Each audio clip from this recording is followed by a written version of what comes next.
आज हमारे देश के नागरिकों को अपने संविधान को जानने की बहुत ज़रूरत है। भारत का संविधान कहता है, हम भारत के लोग भारत को एक संपूर्ण प्रभुत्व संपन्न समाजवादी पंथ निरपेक्ष लोकतंत्रात्मक गणराज्य बनाने के लिए तथा उसके समस्त नागरिकों को सामाजिक, आर्थिक और राजनीतिक न्याय, विचार, अभिव्यक्ति, विश्वास, धर्म और उपासना की स्वतंत्रता, प्रतिष्ठा और अवसर की समता प्राप्त कराने के लिए तथा उन सब में व्यक्ति की गरिमा और राष्ट्र की एकता और अखंडता सुनिश्चित करने वाली बंधुता बढ़ाने के लिए दृढ़ संकल्प होकर अपनी इस संविधान सभा में आज तारीख 26 नवंबर 1949 ईस्वी मिति मार्गशीर्ष शुक्ला सप्तमी संवत 2006 विक्रमी को एतत् द्वारा इस संविधान को अंगीकृत, अधिनियमित और आत्मसमर्पित करते हैं। नमस्कार, मैं सिराज साहिल देशवासियों से मुखातिब होकर ये बताना चाहता हूँ कि 26 नवंबर को हमारा संविधान बना था। संविधान निर्माताओं ने बहुत सोच समझकर आज़ाद भारत के नागरिकों के लिए एक मजबूत और अच्छा संविधान बनाया है। बावजूद इसके देश को आज़ाद हुए 73 साल हो गए हैं, अभी तक हमारे नागरिकों को वे अधिकार नहीं प्राप्त हुए हैं जिसकी दरकार संविधान निर्माताओं को थी। आज के राजनेता सत्ता की खातिर विधायिका, न्यायपालिका और कार्यपालिका का जमकर दुरुपयोग कर रहे हैं।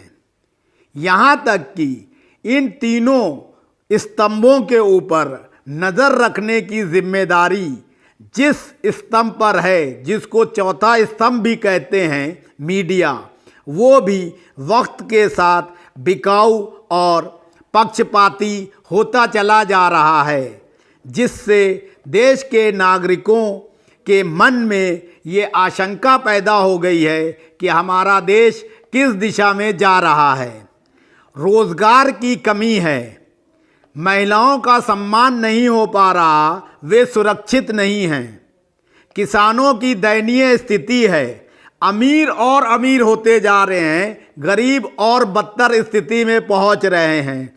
क्या इसी के लिए हमारे नेता जनता से वोट मांगते हैं? हमारे देश की जनता ने जब जब नेताओं के ऊपर भरोसा कर उनको आस भरी निगाह से देखकर वोट रूपी सम्मान दिया है, उन नेताओं और राजनीतिक दलों ने हमेशा से जनता को ठगने का काम किया है। जिस भी नेता में थोड़ी सी भी ईमानदारी और राष्ट्र और जनता के प्रति कार्य करने की जरा सी भी आस दिखाई देती है, इस देश की भोली भाली जनता उसके पीछे एकजुट होकर चल देती है। लेकिन फिर वही ढाक के तीन पात, जनता अपने आप को ठगा सा महसूस करती है।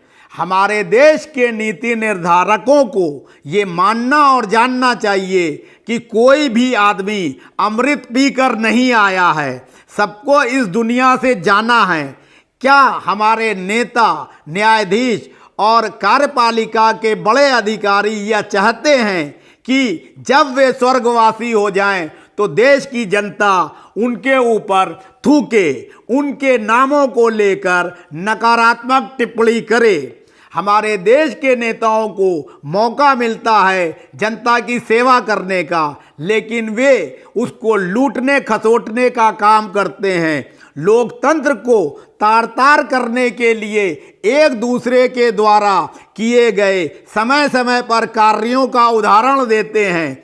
मसलन कांग्रेस के शासनकाल में अगर कोई भ्रष्टाचार हुआ है या राज्यपाल, सुप्रीम कोर्ट, सीबीआई, ईडी, चुनाव आयोग का दुरुपयोग किया गया है तो भारतीय जनता पार्टी और दूसरी अन्य पार्टियां भी उसी उदाहरण को उठाती हैं कि उन्होंने किया तो मैं क्या ऐसा कर रहा हूं, तो कौन सा गुनाह कर रहा हूं। अरे भाई, उन चोरों की वजह से ही जनता प्रताड़ित होकर आपके पक्ष में आई, तो आप भी वही करेंगे तो उनमें और आप में क्या फर्क रह जाता है।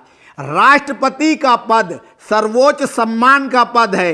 राष्ट्रपति के पद का भी अगर राजनीतिक दल और सत्ताधारी दल दुरुपयोग करें तो इससे निंदनीय बात और क्या होगी। सुप्रीम कोर्ट के न्यायाधीश लोग कहते हैं कि उनके ऊपर टिप्पणी नहीं कर सकते। मैं खुलेआम चुनौती देता हूं कि सुप्रीम कोर्ट के न्यायाधीश महोदय भी समय समय पर ऐसी हरकतें और निर्णय देते हैं जिससे प्रतीत होता है कि वे सत्ताधारी पार्टी के दबाव में आकर निर्णय कर रहे हैं, ना कि संविधान के अनुरूप। संविधान में हर नागरिक को बराबर का अधिकार दिया गया है, लेकिन हमारे यहाँ न्यायाधीश, नेता और बड़े अधिकारी, व्यापारी 70 खून करें तो उनको माफ है। उनके लिए बड़े बड़े वकील खड़े हो जाते हैं और राजनीतिक दल भी चोर, उचक्के, बेईमान, भ्रष्ट लोगों को अपने पक्ष में लेते वक्त उनकी सारी नकारात्मक कारगुजारियों को दरकिनार कर देते हैं। ऐसे नेता और सत्ताधारी लोगों को शर्म आनी चाहिए। ये बात मैं इसलिए कह रहा हूं क्योंकि वर्तमान समय में जो केंद्रीय सरकार है उसको दूसरी बार देश की जनता ने जात पात धर्म सभी चीज़ों से ऊपर उठकर इसलिए सत्ता सौंपी है कि वे दूसरों के द्वारा किए गए नकारात्मक कार्यों को भूलकर एक सकारात्मक रूप में देश को आगे ले जाएं। लेकिन बड़े दुर्भाग्य की बात है कि ऐसा नहीं हो रहा है। अभी आप हाल में ही हरियाणा विधानसभा के चुनाव के जो नतीजे आए हैं उसके बाद जिस तरह से वहाँ सरकार बनी वो जग जाहिर है। महाराष्ट्र में जिस तरह से सरकार बनाने को लेकर जोड़ तोड़ की जा रही है और उसमें की गई राष्ट्रपति जी की भूमिका, राज्यपाल महोदय की भूमिका और यहाँ तक कि जनता के वोट से जनप्रतिनिधि बनने वाले विधायकों की जो नकारात्मक और नीच प्रवृत्ति सामने आई है उससे जनता अपने आप को ठगा महसूस कर रही है।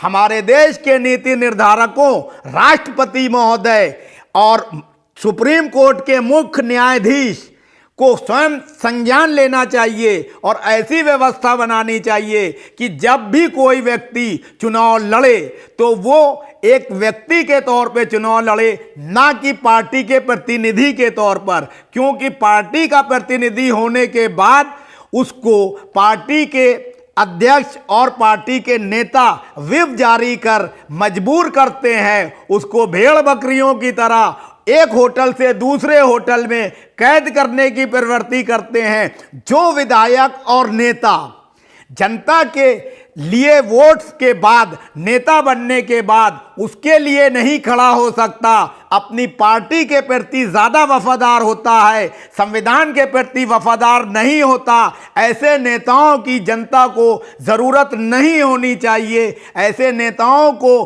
बेनकाब करने की ज़रूरत है। हमारे देश के युवाओं के ऊपर बहुत बड़ी जिम्मेदारी है। उनको चाहिए कि जात पात धर्म क्षेत्रवाद की बातों से ऊपर उठकर इस तरह का वातावरण बनाएं कि राष्ट्रपति और सुप्रीम कोर्ट के मुख्य न्यायाधीश को मजबूर होना पड़े और चुनाव आयोग को ये निर्देश देना पड़े कि चुनाव इस तरीके से हो कि जिसमें पार्टियों द्वारा प्रत्याशी बनाए जाने की परंपरा खत्म हो। हर व्यक्ति जनप्रतिनिधित्व कानून के तहत जनप्रतिनिधि होता है, इसलिए ईवीएम की मशीनों पर से चुनाव सिंबल हटना चाहिए और जो प्रत्याशी चुनाव मैदान में है केवल उसकी फोटो ही उसका चुनाव प्रचार में चुनाव चिन्ह हो। ऐसी स्थिति होने पर यह होगा कि जो चुनाव आयोग में पंजीकृत पार्टियां चोर उचक्कों को अपने ब्रांडिंग किए हुए चुनाव चिन्ह से विधानसभा और लोकसभा में भेजकर दुरुपयोग करती हैं, वे दुरुपयोग रुक जाएंगे। इसी तरह से जब सरकार बनती है तो उसमें जब आदमी एमपी का चुनाव लड़ता है तो वो संसद सदस्य होता है, जनप्रतिनिधि होता है। जब व्यक्ति किसी पार्टी से भी अगर चुनाव जीतता है तो जीतने के बाद वो सिर्फ जनप्रतिनिधि रहे, उसकी पार्टी से संबद्धता तुरंत प्रभाव से खत्म कर देनी चाहिए। अगर ऐसा होगा तो जिस तरीके से हरियाणा विधानसभा में और महाराष्ट्र विधानसभा में विधायकों की खरीद फरोख्त पार्टी के नाम पर हो रही है वो रुकेगी। लोग कहते हैं, प्रधानमंत्री जब मनमोहन सिंह साहब थे तो वे अपने भाषणों में कहते थे कि मेरे पास कोई जादू की छड़ी नहीं है कि मैं समस्या का समाधान कर दूंगा। अब माननीय प्रधानमंत्री नरेंद्र मोदी भी 2 बार प्रधानमंत्री देश के बन चुके हैं, वे भी ये कहते हैं कि समय लगता है। कांग्रेस ने 60 साल देश को लूटा, उसको सही कह रहे मेरे भाई, आपको 60 साल की जगह क्या 120 साल चाहिए हैं?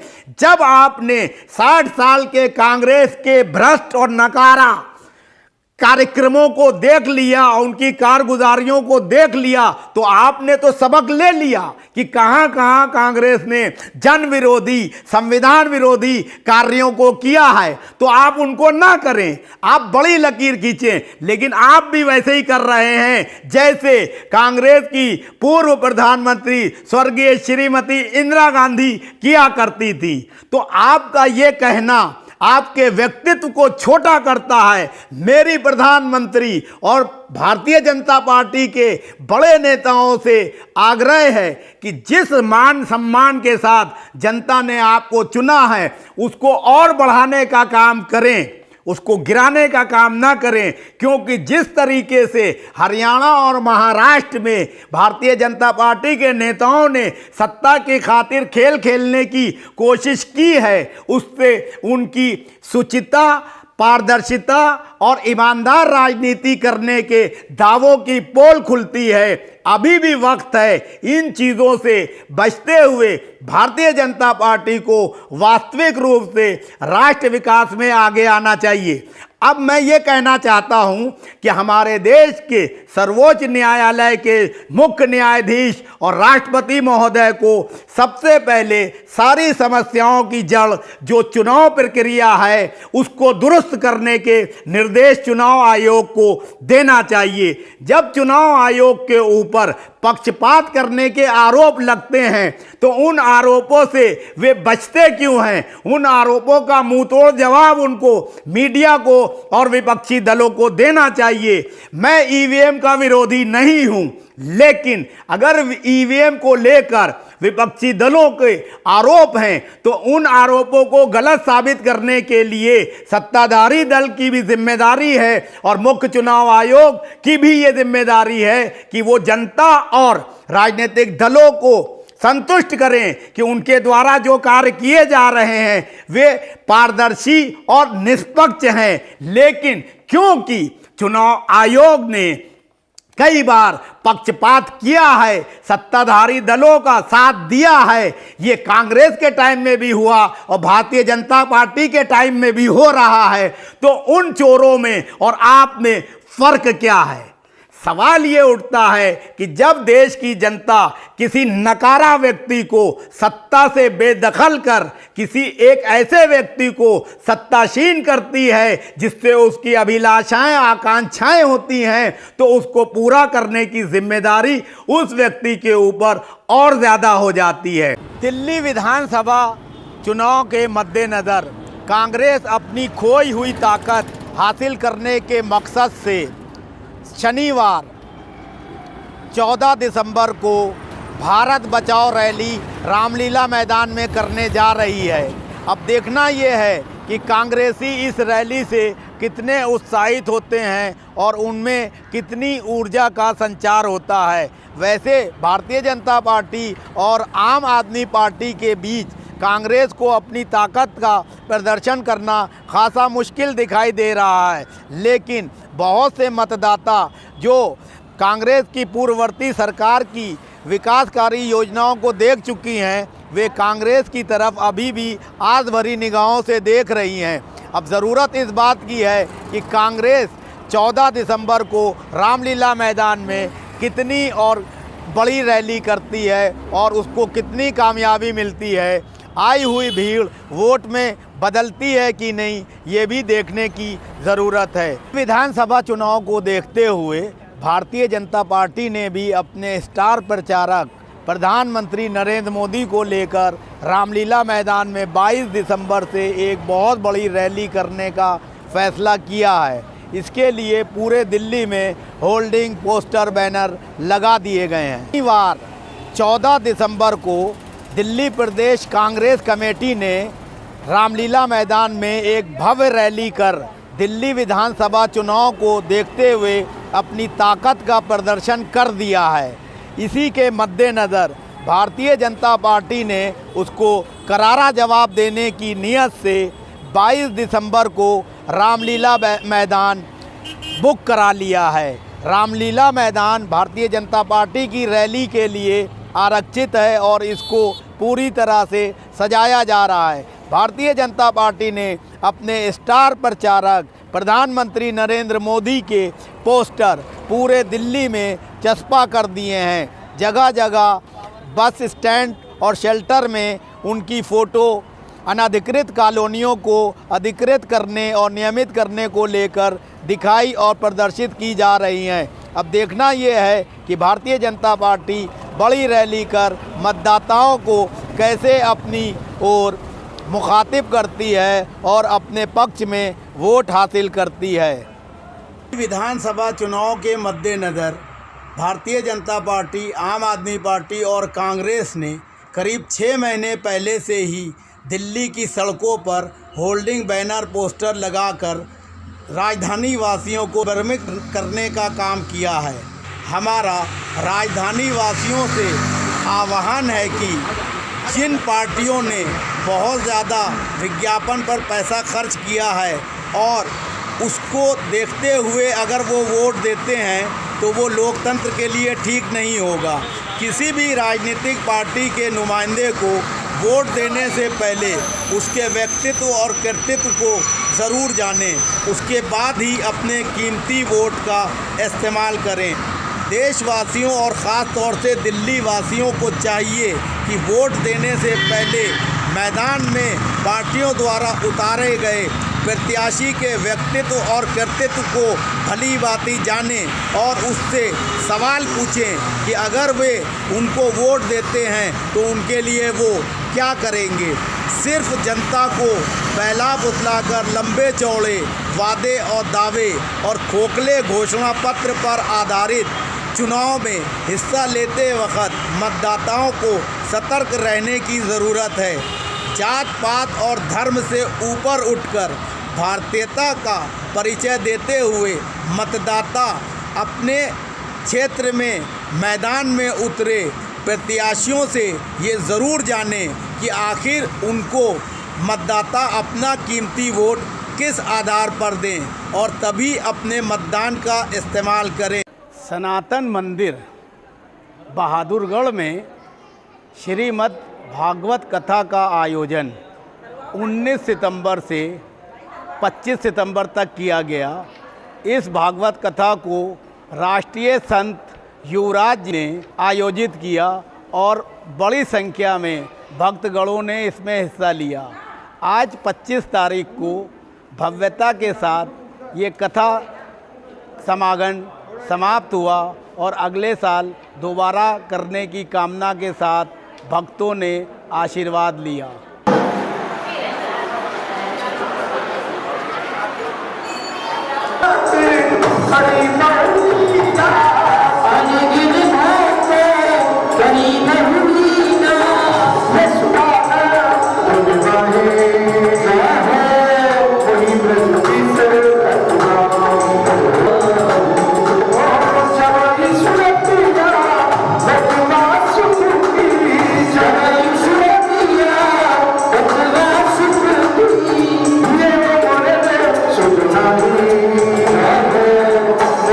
To be told.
Shyam Sitaram Sitaram Sitaram Radhe Shyam Sitaram Sitaram Sitaram Radhe Shyam Govind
Bharatiya Janata party के नेतृत्व वाली केंद्र सरकार ने गृह मंत्री अमित शाह के माध्यम से सीएबी बिल पार्लियामेंट में पास किया। इसको कहते हैं सिटीजन अमेंडमेंट बिल। इसके तहत भारत सरकार का ये दावा है कि वो बांग्लादेश, पाकिस्तान, अफ़गानिस्तान जैसे पड़ोसी देशों में कहीं भी हिंदुओं के ऊपर किसी तरह का अत्याचार है और वो शरणार्थी के तौर पर भारत में आते हैं तो उनको भारत अपनी नागरिकता देगा। लेकिन बड़े दुर्भाग्य की बात है जो हमारे भारतीय नागरिक एनआरआईज़ की हैसियत से दूसरे देशों में रह रहे हैं, उनके खिलाफ ही हमारे देश की कानून व्यवस्था और पुलिस किस तरह से बर्ताव करती है, इसकी बांगी जानने के लिए आपको मैं एक रिपोर्ट दिखाऊंगा। क्योंकि राजेश सहगल जो कि दिल्ली के मयूर विहार फेज़ 2 के पॉकेट बी के रेजिडेंस वेलफेयर के अध्यक्ष हैं, उनको किस तरह से दिल्ली पुलिस प्रताड़ित कर रही है। कॉलोनी में एक लड़की अपने परिवार के साथ रहती है, उसका नाम है नौधा अग्रवाल। नौधा अग्रवाल उसी कॉलोनी में अपने पालतू कुत्ते को टहला रही थी। इस बीच उसकी झड़प एडिशनल डिस्ट्रिक्ट जज सावित्री से हुई, जैसा कि राजेश सहगल का कहना है। उसके बाद उन दोनों में लड़ाई झगड़ा हुआ, यहाँ तक कि पुलिस में भी शिकायत करने की नौबत आई और नौधा अग्रवाल ने सावित्री के विरुद्ध शिकायत की। सावित्री क्योंकि एडिशनल डिस्ट्रिक्ट जज हैं, इसलिए पुलिस प्रशासन उनके खिलाफ कार्रवाई करने के बजाय उल्टे नौधा के खिलाफ कार्रवाई करने में लग गया। एडिशनल डिस्ट्रिक्ट जज सावित्री की तरफ से भी थाने में शिकायत दर्ज कराई गई, उस पर भी पुलिस ने त्वरित कार्रवाई करते हुए नौधा के खिलाफ कार्रवाई तेज की। लेकिन उन दोनों के बीच आपस में समझौता हो गया, जैसा कि राजेश सहगल का कहना है।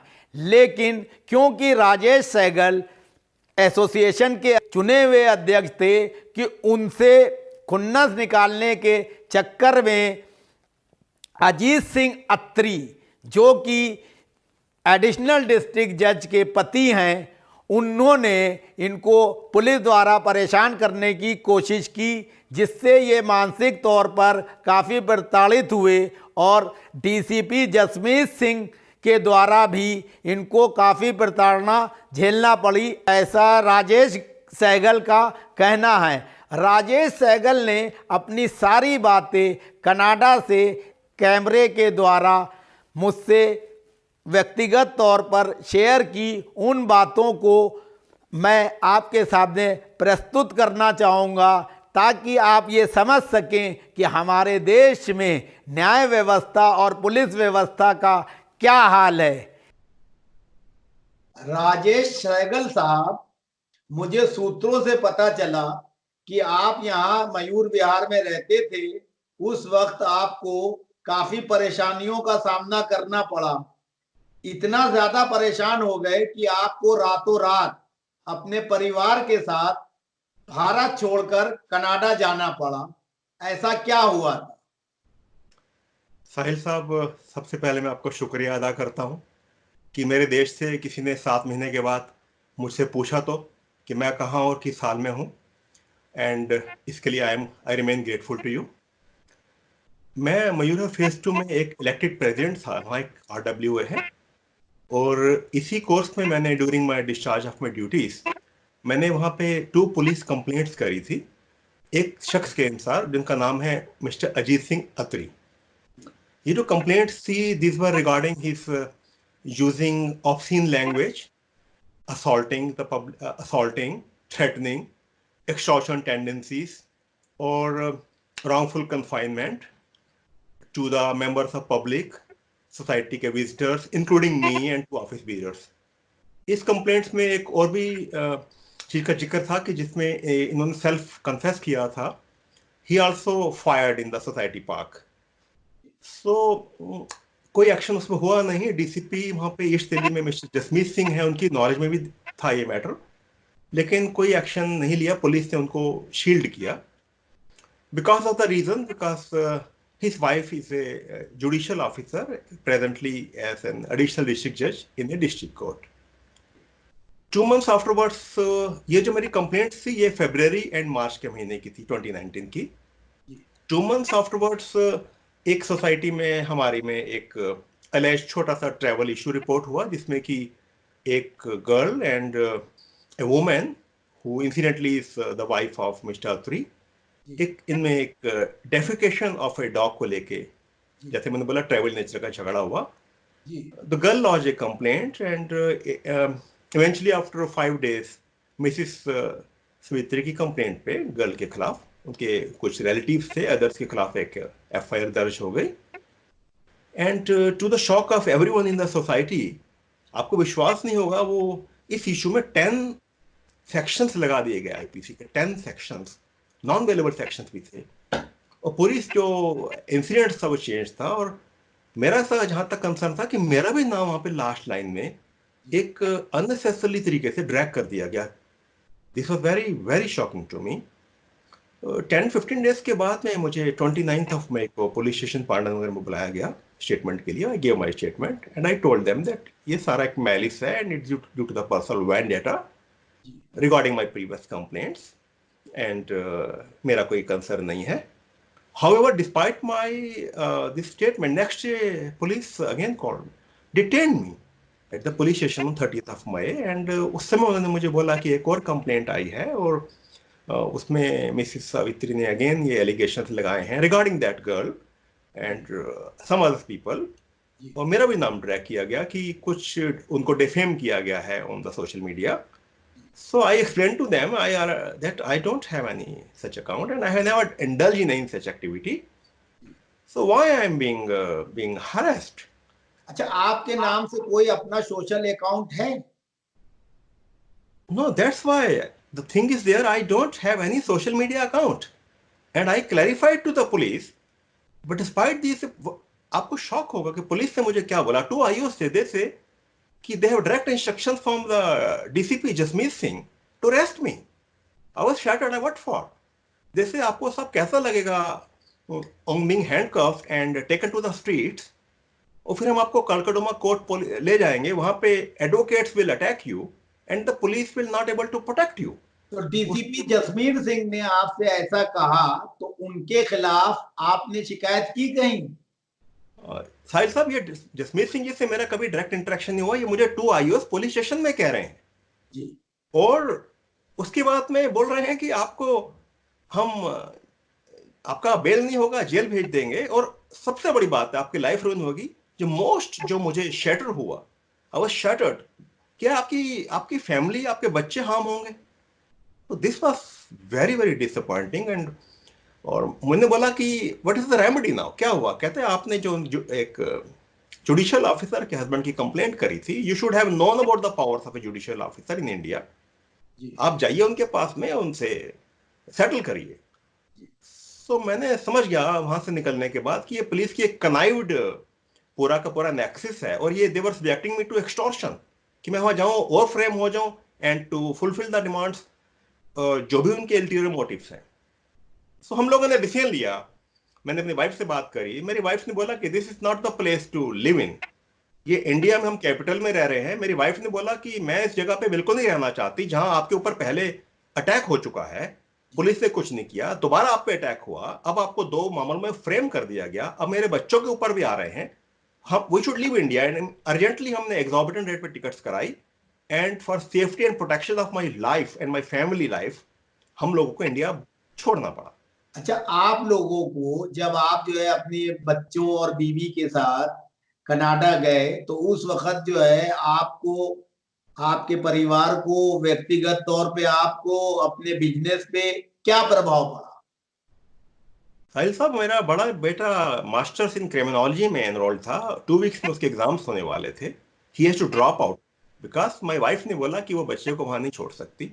My younger son who was in grade 11 और who aspired to be an judicial officer, a civil servant, बहुत मुश्किल से उसको हम वापस लेकर आए थे कैनेडा से। हमें सारे हमारे जो कैरियर प्लान अपसेट हुए, मेरा खुद का बिजनेस पूरा का पूरा, मेरे कैरियर प्लान अपसेट हो गए, बहुत सी हरासमेंट हुई, इतनी एगनी हुई, इतना मेंटल हरासमेंट, साइकोलॉजिकल स्ट्रेस हुआ, इतने फाइनेंशियली इम्प्लीकेशंस हुए that it is very difficult to describe. अच्छा, ये बताइए कि जब जो है जुडिशियल ऑफिसर और वो लड़की को, लड़की के बीच में लड़ाई झगड़ा हो रहा था, तो आप कहाँ वहां थे क्या?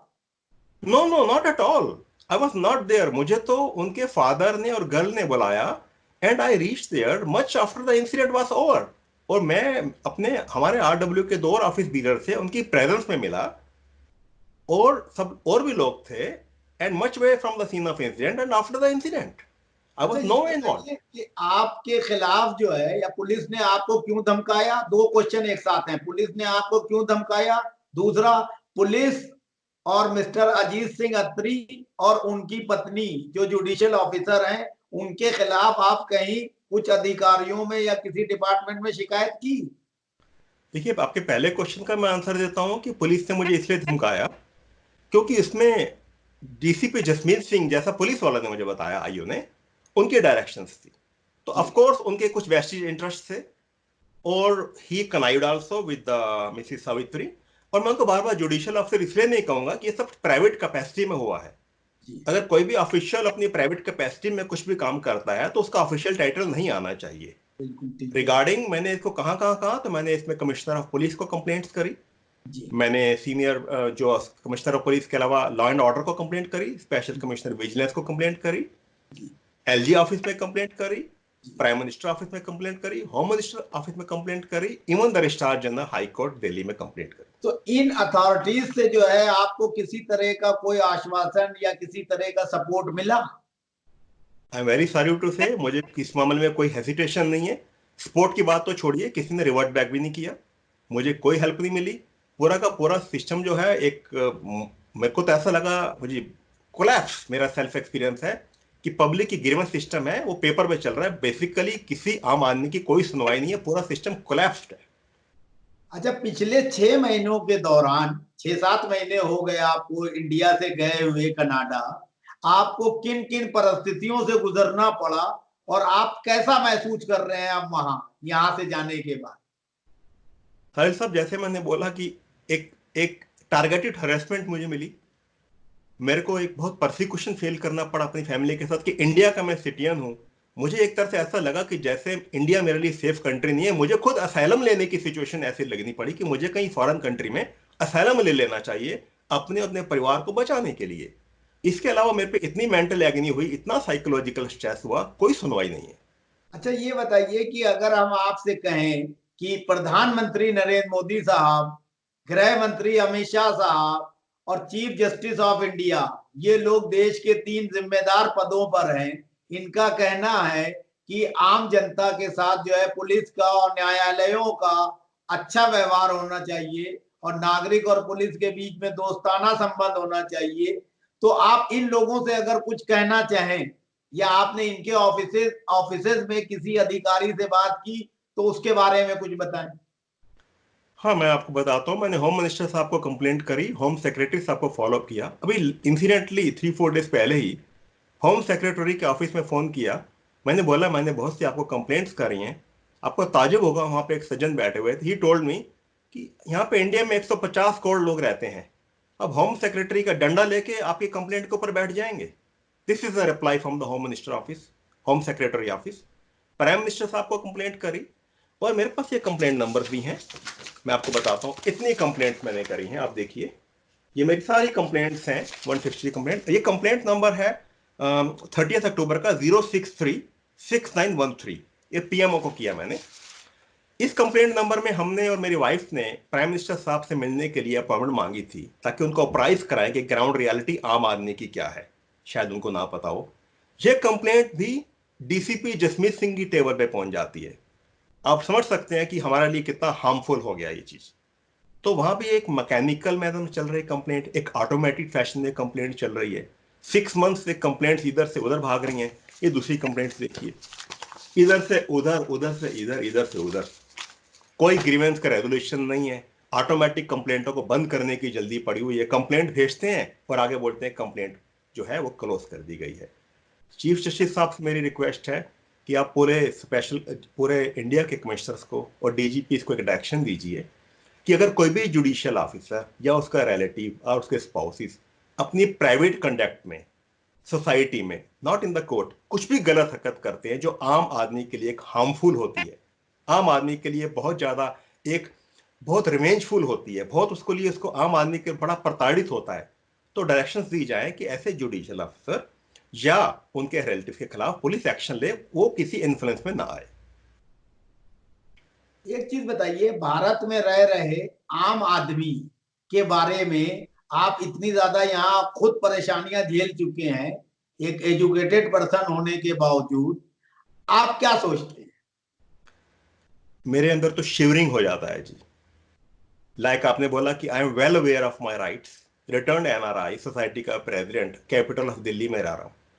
मुझे मुझे तो ये सोच कर ही सिहट आ जाती है कि ऐसे रिमोट एरियाज में, और जो बेचारे लोग जो वेल अवेयर नहीं है अपने राइट्स के लिए, चाहे जो बेचारे एजुकेटेड नहीं है, जो मार्जिनलाइज्ड हैं, उनके साथ क्या हो रहा होगा। Really it is very horrific.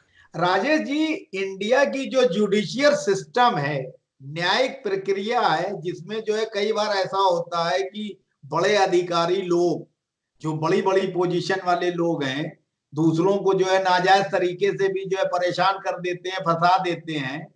तो इसमें किस तरह की जो है मतलब सिस्टम है, आप भी इससे दो चार हुए हैं, तो आप इस पे क्या कहना चाहेंगे? साहिल साहब, साहिल साहब, बात ऐसी है कि बड़ी जो फॉल्स एफआईआर है ना, ये एक रूट प्रॉब्लम बन गई है इंडिया में। यहाँ पे लोग अपने मतलब निकालने के लिए, अपना एक्सटॉर्शन करने के लिए, रिवेंज लेने के लिए, बदला लेने के लिए आए दिन झूठी एफआईआर कर देते हैं। और न्याय प्रक्रिया का यह हाल है कि एफआईआर के बाद होना क्या चाहिए एज पर द लॉ, कि एक सिस्टम इन्वेस्टिगेशन का, कि पुलिस सबसे पहले शुड गैदर एविडेंस, एविडेंस इकट्ठे करती है, उस जिसने कंप्लेंट करी है उसकी स्टेटमेंट दोबारा रिकॉर्ड करती है, फिर उसको असेसमेंट करती है कि उसमें सच्चाई है कि नहीं, बैकग्राउंड चेक करती है कि कोई एनिमिटी या वेंडेटा तो नहीं है, सीन ऑफ क्राइम पे जाती है। हमारे देश में क्या होता है, जैसे ही आप एफआईआर लॉन्च करते हैं, जो कई कई बार पुलिस की मिली भगत से होती है, पुलिस सेकंड डे बंदे के आदमी के घर पहुंच जाती है, हम आपको अरेस्ट करने आए हैं, और वहां से एक्सटॉर्शन की प्रक्रिया और प्रताड़ित करने की प्रक्रिया सीधी शुरू हो जाती है। ये बहुत गलत है। अच्छा, आप जो है जिस तरह से जो है अपने भारत देश में देखा गया है कि डीसीपी और जुडिशियल ऑफिसर या जो एक क्लास के ऑफिसर अलग अलग डिपार्टमेंट में लोग होते हैं, वो अपने अंडर काम करने वाले लोगों को भी एक्सप्लॉइट करते हैं, या अपने पद का मिसयूज करते हुए लोगों को डराते धमकाते हैं। खास तौर से इनकम टैक्स डिपार्टमेंट है, सेल टैक्स डिपार्टमेंट है, ऐसे डिपार्टमेंट जहां जनता का रोज का जो है काम पड़ता है, तो उनको कैसे नियंत्रित किया जाए, इस पे आप क्या सुझाव देना चाहेंगे सरकार को? अब इसमें ऐसा था कि सबसे पहले तो सरकार को ये करना चाहिए, जैसे कि मैंने पढ़ा कि होम मिनिस्टर साहब अमित शाह जी सीआरपीसी और आईपीसी में अमेंडमेंट करने वाले हैं, बहुत अच्छा सुझाव है।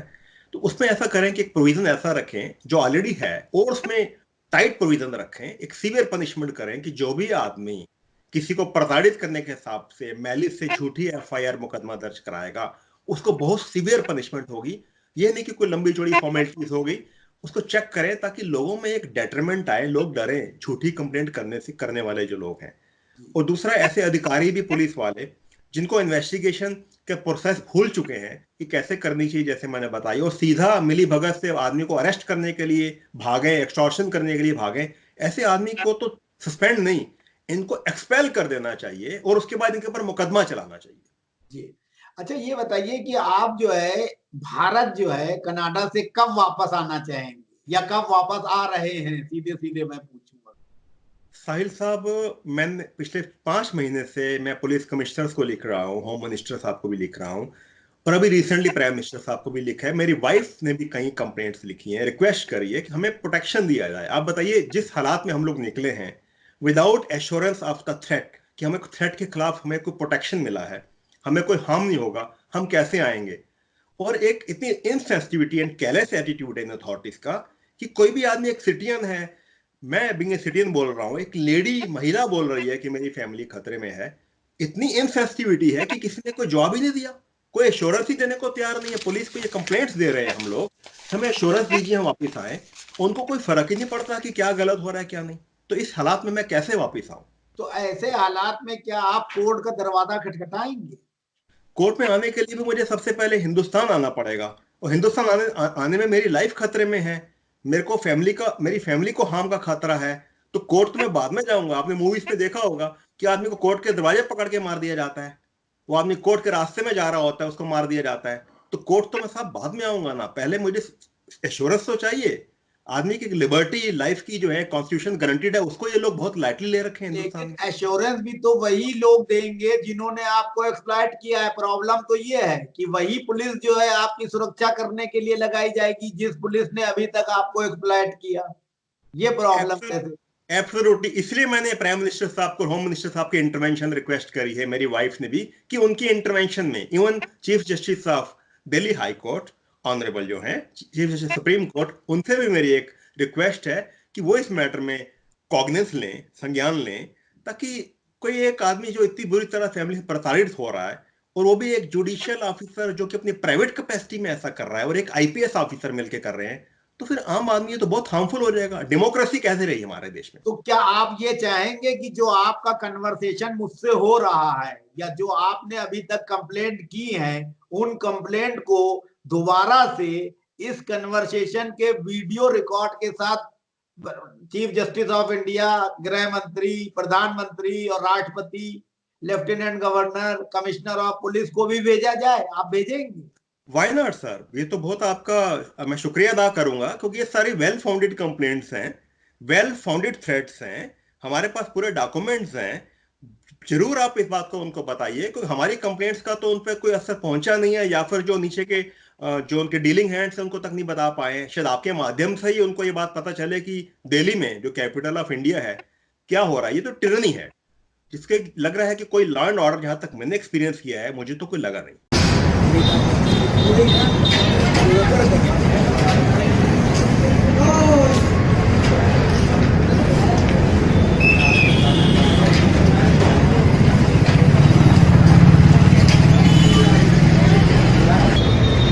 अंबाला कैंट में पूरन सिंह ढाबे के नाम से बहुत लोगों ने अपने ढाबे के आगे बोर्ड और स्टिकर लगा रखे हैं। जस्ट डायल के विज्ञापन में भी अंबाला कैंट का मशहूर पूरन सिंह ढाबा के बारे में सुपरस्टार अमिताभ बच्चन भी विज्ञापन देते हुए दिखाई देते हैं। पूरन सिंह के ढाबे की मशहूरी पूरे इंडिया में नहीं, विश्व स्तर पर है। इसी नाम को भुनाने के चक्कर में कुछ लोगों ने अपने ढाबों का नाम पूरन सिंह का असली ढाबा, पूरन सिंह का पुराना ढाबा करके लोगों को भ्रमित कर कस्टमर को अपनी तरफ खींचने का काम करते हैं। आइए जानते हैं कि असली पूरन सिंह ढाबा क्या है और इसकी कहानी क्या है, और वास्तव में जनता को किस ढाबे पर रुक कर पूरन सिंह के मशहूर व्यंजनों का स्वाद चखना चाहिए। तो आइए मिलते हैं पूरन सिंह का जो असली ढाबा है उसको चलाने वाले विजेंद्र नागर जी थे। नागर साहब, आप ये बताइए कि पूरन सिंह साहब ने ये ढाबा कब खोला था? ये उन्होंने 1947 के बाद जब पाकिस्तान से वो आए थे तब ये ढाबा नहीं खोला था, इससे पीछे उन्होंने रेडी लगाई थी। तो ये 1970 में यहाँ शिफ्ट हुए थे। सरदार पूरन सिंह ने पूरे विश्व स्तर पे अपना नाम कमाया था, ईमानदारी, सच्चाई और बढ़िया क्वालिटी के नाम से नॉन वेज बनाते थे वो लोग। बड़ी दूर दूर से लोग उनको खाना खाने के लिए उनके पास आते थे। नॉन वेज में उनको परमात्मा की तरफ से अच्छी मसूरी मिली थी और उन्होंने बहुत नाम कमाया था। लेकिन वो एज ज़्यादा होने की वजह से 94 में ये ढाबा उन्होंने मुझे टेक ओवर करा दिया था। मैं उनका मटन और चिकन का सप्लायर था। उसको एक ऐसा आदमी चाहिए था जो ईमानदारी और सच्चाई से इस ढाबे को ज़िंदा रख सके। आज मुझे 25 साल हो गए इस ढाबे के साथ जुड़े हुए और मैं कोशिश करता हूं कि मेरे यहाँ जो भी कस्टमर आता है, जो स्वाद सरदार पूरन सिंह ने बरकरार रखा हुआ था उसी को मैं आज तक लोगों को देता हूं। और कुछ लोगों ने बेईमानी के सिस्टम से इस नाम की कॉपी करी हुई है। डुप्लीकेट ढाबे, न्यू पूरन सिंह, असली पूरन सिंह, पंजाबी पूरन सिंह, पुराना पूरन सिंह, फ्रॉड है। इस फ्रॉड का हमारे पास कोई जवाब नहीं है। बाकी जब लोग आएंगे और आके खाने को टेस्ट करेंगे तो उनको सच्चाई का पता लगेगा। अच्छा, ये जो लोगों ने जो है इतना फ्रॉड करके जो है किया है, क्योंकि वास्तविक तौर पे तो पूरन सिंह साहब का ढाबा यही है। जो पुराने खाने पीने वाले शौकीन हैं वो यहीं आके रुकते हैं। बिल्कुल। लेकिन फिर भी अनजान आदमी जो पूरे दूर इंडिया में कहीं और से आ रहा है वो इन नकली पूरन सिंह के नाम से जो ढाबा खोले हैं भ्रमित हो जाता है, कई बार वहाँ चला जाता है। तो उससे लेके आपकी जो ब्रांडिंग है उससे भी नकारात्मक असर पड़ता है और ग्राहक भी जाता है। तो इस बारे में आप कुछ कार्रवाई कर रहे हैं अपने स्तर? हाँ, बिल्कुल जी। एक तो सबसे पहली बात है, पूरे इंडिया के अंदर रजिस्टर्ड ढाबा है। पूरन सिंह का रजिस्टर्ड ढाबा हमारे सिवा कोई नहीं है। ये ट्रेडमार्क है, कॉपीराइट है, सारे एक्ट इसके ओरिजिनल है। लोगों ने इसका डुप्लीकेसी न्यू पूरन सिंह, असली पूरन सिंह, पंजाबी पूरन सिंह करके लोगों को भ्रमित करा हुआ है। पूरे हिंदुस्तान के जो खाने के शौकीन हैं उनसे क्या कहना चाहेंगे? उनसे ये कहना चाहेंगे कि जी आप सच को पहचानिए और सच को पहचान के सही जगह आइए। और रजिस्टर्ड ढाबा पूरे इंडिया में एक है जहाँ मेरे बड़े बड़े फिल्म स्टार, बड़े बड़े लोग उन्होंने इनको विजिट करा हुआ है। ये सामने देखो बोर्ड लगा हुआ है, संजीव कपूर। फोन करता हूँ। इन सब लोगों ने विजिट करा हुआ है। देखिए ये है जायका इंडिया का विनोद दुआ, ये रोकी मायूर है। और पीछे जाके आप वीडियो बनाइए, आपको पता लग जाएगा सच क्या है।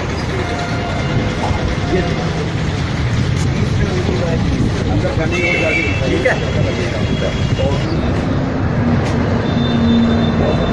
पूरन सिंह का असली ढाबा यही है, देख लीजिए, असली ढाबा। आइए।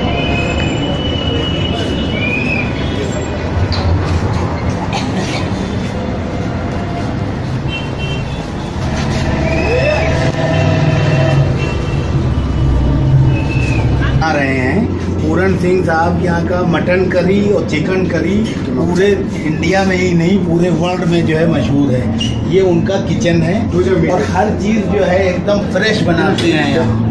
और पूरे इंडिया से लोग यहाँ जो है खाने पीने आते हैं। कई लोगों ने पूरन सिंह के नाम का मिसयूज़ करने के उद्देश्य से अपने बोर्ड लगा रखे हैं ढाबों के आगे कि असली पूरन सिंह का ढाबा, पंजाबी पूरन सिंह का ढाबा, पुराना पूरन सिंह का ढाबा। तब कि वे लोग ग्राहकों को भ्रमित करने के लिए ऐसा कर रहे हैं। असली ढाबा यही है जहां वेज और नॉन वेज दोनों तरह के जो है खाने जो है बनाए जाते हैं और जनता जो है इनके बनाए हुए से काफ़ी। आपका क्या नाम है? ले लीजिए। एक मिनट।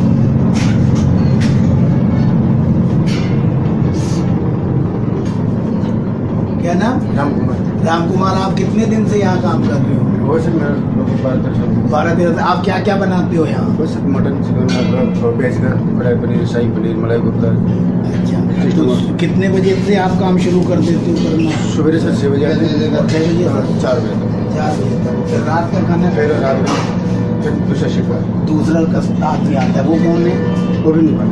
अच्छा, आप नेपाल से। तो यहाँ जो है मतलब सब नागर साहब ध्यान रखते हैं सारे लोगों का।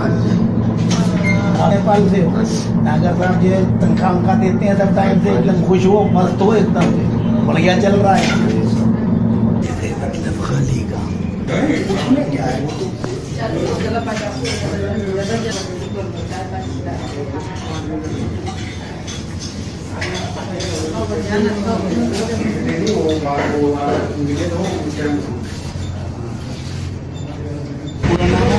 विजेंद्र नागर। हाँ, हमारे साथ विजेंद्र नागर जी हैं।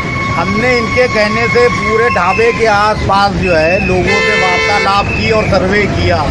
अब हम जो है देश की जनता को ये बताना चाहते हैं कि दिल्ली से चंडीगढ़ जाते वक्त अगर आप जो है पूरन सिंह के मशहूर ढाबे का स्वाद चखना चाहते हैं तो दाहिने हाथ पे जो पहला ढाबा पड़ेगा वो है पूरन सिंह का रजिस्टर्ड असली ढाबा। और अगर आप जो है चंडीगढ़ की तरफ से दिल्ली जा रहे हैं तो सबसे आखिरी वाला जो ढाबा है वो बस स्टैंड के बगल में वो ढाबा जो है असली पूरन सिंह का ढाबा है, जहाँ नॉन वेज और वेज दोनों तरह का खाना मिलता है, बढ़िया क्वालिटी। तो इसलिए जो है नकली लोगों से जो है आप सावधान होकर असली पूरन सिंह के ढाबे का स्वाद चखने के लिए अम्बाला से जब भी निकलें, दिल्ली से चंडीगढ़ की तरफ जाएं या चंडीगढ़ से दिल्ली की तरफ।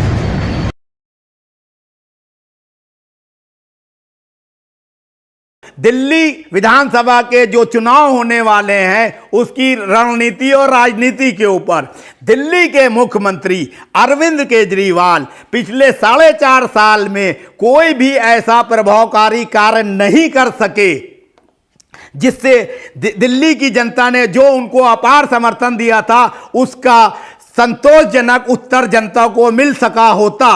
लेकिन उन्होंने जिस तरीके से सरकारी स्कूलों में स्विमिंग पूल बनवा दिए, टाइल्स लगवा दिए, अच्छे अच्छे होल्डिंग लगवा दिए और ये दावा करते हैं कि हमने स्कूलों में बहुत बढ़िया काम किया, वो 1 नंबर का मक्कार और झूठा है। स्कूलों में पॉलिश कर देने से शिक्षा का स्तर ऊपर नहीं हो सकता। स्कूलों में जो शिक्षक शिक्षा दे रहे हैं उनकी वेतन जो है इनको वृद्धि करना थी, इन्होंने वादा किया था, लेकिन 4.5 साल बीत गए, उन शिक्षकों का वेतन नहीं बढ़ाया, शिक्षकों का शिक्षा का स्तर नहीं बढ़ाया। जब शिक्षक ही सही से शिक्षा नहीं दे पाएगा तो एसी रूम, स्विमिंग पूल, चमकते हुए टाइल्स लगे हुए स्कूलों का क्या फायदा, यह इस मूर्ख मुख्यमंत्री को समझना चाहिए।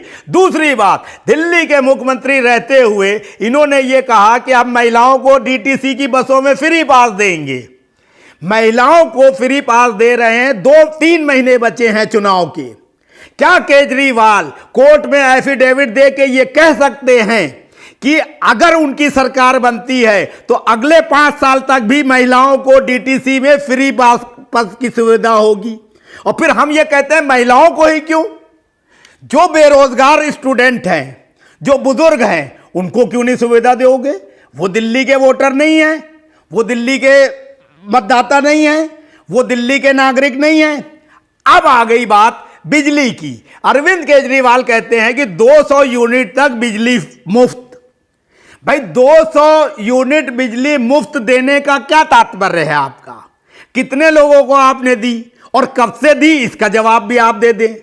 पानी मुफ्त, क्या पानी, बिजली, डीटीसी, इन चीजों को केजरीवाल को दुर्भाग्य से यदि दिल्ली की मूर्ख जनता हम कहेंगे चुन लेती है तो यार ये तीनों चीजें वे अगले 5 साल तक लगातार कंटिन्यू रखेंगे। मैं दावे के साथ कहता हूं इस वीडियो के माध्यम से कि वो नहीं रखेगा, क्योंकि वो आदमी 1 मिनट में कुछ कहता है, दूसरे मिनट में कुछ कहता है, पलटी मारने में माहिर है। अब आते हैं हम कांग्रेस के ऊपर। कांग्रेस पार्टी कहती है कि हम 600 यूनिट फ्री दे देंगे। अरे भाई 600 यूनिट फ्री दे देंगे और ये कर देंगे, ऐसे घोषणा पत्रों पर भी चुनाव आयोग और सुप्रीम कोर्ट को नजर रखना चाहिए। भारतीय जनता पार्टी भी अपनी तरह से घोषणाएं कर रही है। हमारा कहने का मतलब यह है कि आप नागरिकों को रोजगार दो, नागरिकों को नौकरी दो, उनको आर्थिक तौर पे मजबूत करो, दिल्ली में स्लम एरिया इतना डेवलप हो चुका है, पूरे देश से लोग आके रहे हैं, उनके रहने की व्यवस्था सही करो, साफ सफाई सही करो, पॉल्यूशन कम करो, ट्रैफिक के नियम सही बनाओ, गाड़ियां बेतहाशा बढ़ती जा रहे हैं उस पर नियंत्रित करो। वो चीजें तो नहीं होती हैं जो मूलभूत हैं। आप अनर्गल तरीके से जनता को गुमराह करने के लिए इस तरह की चीजें करते हैं। अगर मान लीजिए केजरीवाल ने जो चीजें फ्री दी हैं उससे आपकी कितने की बचत है? 2,000-3,000 रुपए की, और 3,000 रुपए की बचत हो के आप जो है एक गिरे हुए नागरिक, उसकी भीख पे पलने वाले नागरिक की हैसियत से रहते हो, और कोई दूसरा नेता आपको ऐसा जो है माध्यम देता है, सलूशन देता है, विकल्प देता है कि आपके परिवार को वो रोजगार लायक बनाएगा, आपके यहाँ जो शिक्षित है उसको नौकरी दिलाएगा। अगर नौकरी दे के 20,000 रुपए मिलता है आपके बच्चे को, तो वो 3,000 रुपए सरकार को जो है क्यों नहीं देगा, बिजली और डीटीसी और पानी का? तो सम्मानजनक नागरिक बनाना है कि अंग्रेजों के टाइम की तरह वैसे ही गुलामी व्यवस्था लागू करना है? और मैं चैलेंज के साथ कहता हूं कि केजरीवाल एक नंबर का निकम्मा, भ्रष्ट, नकारा मुख्यमंत्री है। उसके सारे प्रमाण भी मेरे पास हैं, लेकिन वो इस तरीके से जो है अभी जनता को जो है गुमराह किए हुए है माया जाल में, कि जनता भी समझ नहीं पा रही है उसकी बातों को। लेकिन उसकी बातों को ना समझ पाने की वजह जो है कांग्रेस और भारतीय जनता पार्टी भी है, क्योंकि ये दोनों राजनीतिक दल उतने आक्रामक दिखाई नहीं दे रहे हैं केजरीवाल के ऊपर, क्योंकि या तो वे खुद जो है सत्ता में आने के बाद वही सब आडंबर करना चाहते हैं जो केजरीवाल कर रहा है, इसलिए नहीं। और अगर ये दोनों पार्टियां ईमानदार हैं तो इन्हों सख्ती से केजरीवाल की लालच देने वाली रणनीति का मुकाबला करना चाहिए और एक सही विकल्प जनता के सामने पेश करना चाहिए कि किस तरह से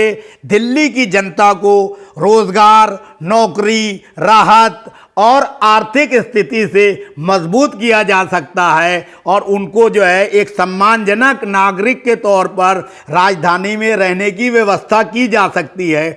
अगर ये राजनीतिक दल इस तरह की व्यवस्था करते हैं तो निश्चित तौर पर वे इस भ्रष्ट मुख्यमंत्री को सत्ता से उतार सकते हैं। अब मैं एक बात और कहना चाहता हूं कि अभी तक 70 सालों में देश के नेताओं ने मतदाताओं का दोहन किया।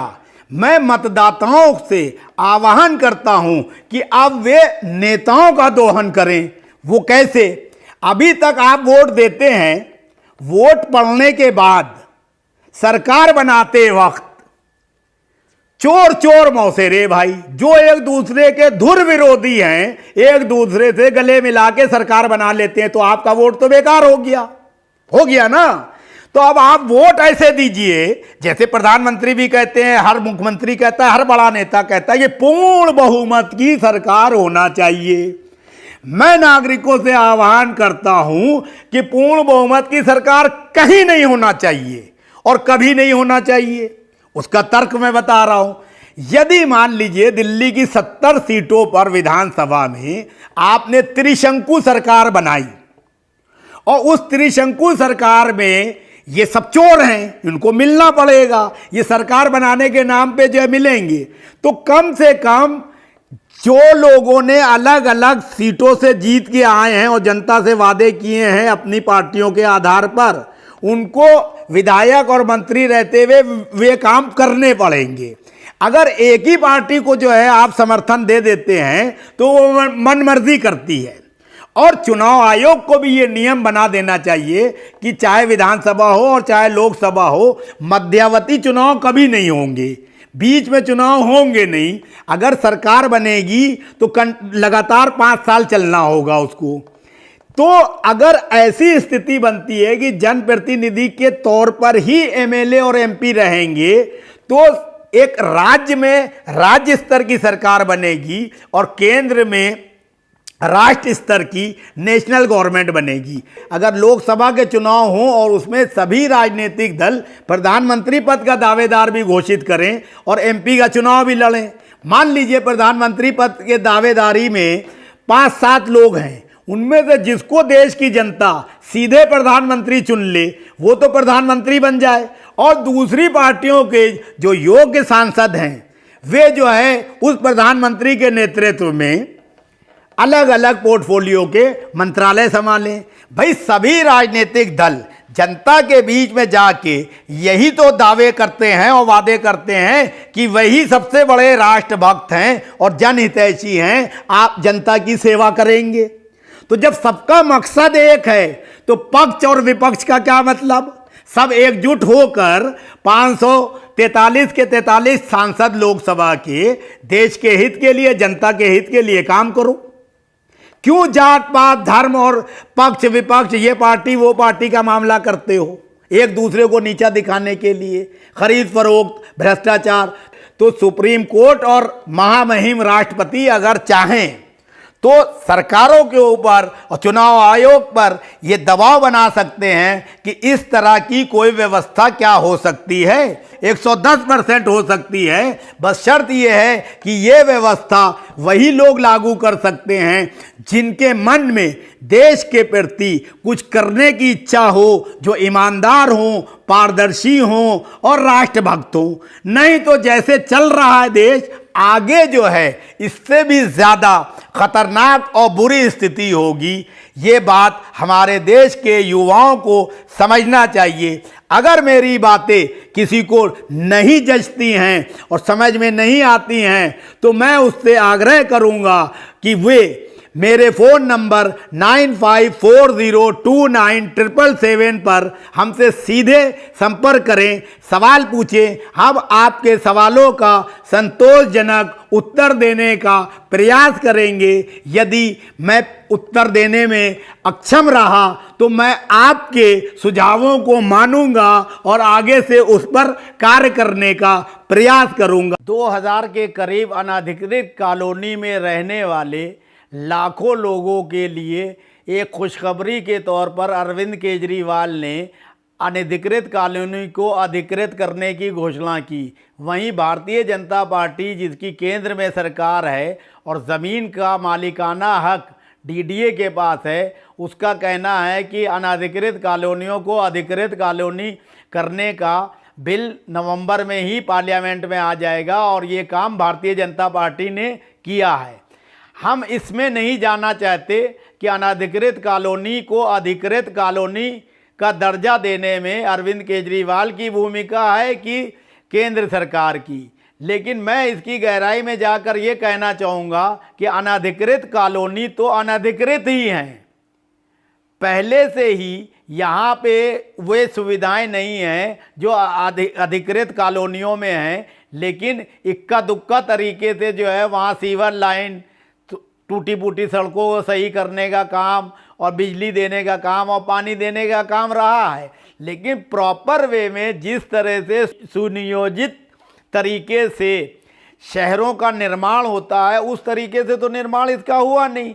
क्या अरविंद केजरीवाल की सरकार या केंद्र सरकार जो अनधिकृत कॉलोनियाँ अनाप शनाप तरीके से, अनियोजित तरीके से बनी हैं, उनको नियोजित करने के लिए कोई रणनीति बना रही है? क्या कोई उसके पास ऐसा प्लान है कि अनधिकृत कॉलोनियों में भी वे सब सुविधाएं उपलब्ध होने लगेंगी जो अधिकृत कॉलोनियों में हैं? इस पर कोई बात नहीं करता।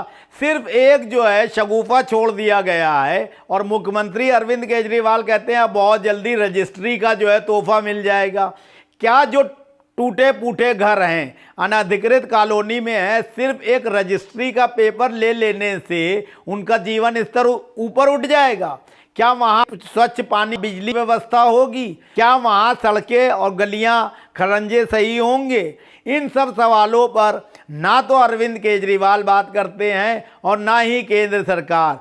होना तो ये चाहिए था, अनधिकृत कॉलोनी को अधिकृत करने के लिए कुछ मानदंड है, दिशा निर्देश जारी होने चाहिए केंद्र सरकार और राज्य सरकार के द्वारा, और एक एक कर कॉलोनियों को अनधिकृत से उन सुविधाओं को लैस कर अधिकृत करना चाहिए। उससे लगता कि धीरे धीरे वहाँ के रहने वालों का ऊपर उठता और कॉलोनियों की दशा और दिशा भी सुधरती।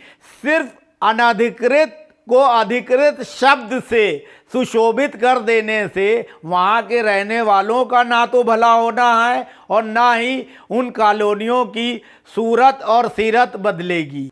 चुनाव आयोग को चाहिए कि जिस तरीके से चुनाव में करोड़ों और अरबों रुपए खर्च कर राजनीतिक दल अपने प्रचार में जनता को लुभाने के लिए पैसा खर्च करते हैं, उस पर तत्काल प्रभाव से रोक लगाए, क्योंकि अब डिजिटल युग का समय आ गया है। ऐसे में जनता के बीच अपनी उपस्थिति, योजनाओं और कार्यकलापों को वैकल्पिक राजनीति को पहुंचाने के लिए बहुत आसान और सशक्त माध्यम है। अब पूरे शहरों में पोस्टर, बैनर और स्टिकर लगाकर शहर को गंदा करने पर तत्काल रोक सरकार को और चुनाव आयोग को लगाना चाहिए। अब दिल्ली को ही ले लें, चुनाव के मद्देनज़र सभी राजनीतिक दलों ने पोस्टर, बैनर, स्टिकर इत्यादि से सारी दिल्ली को गंदा करके रख दिया है।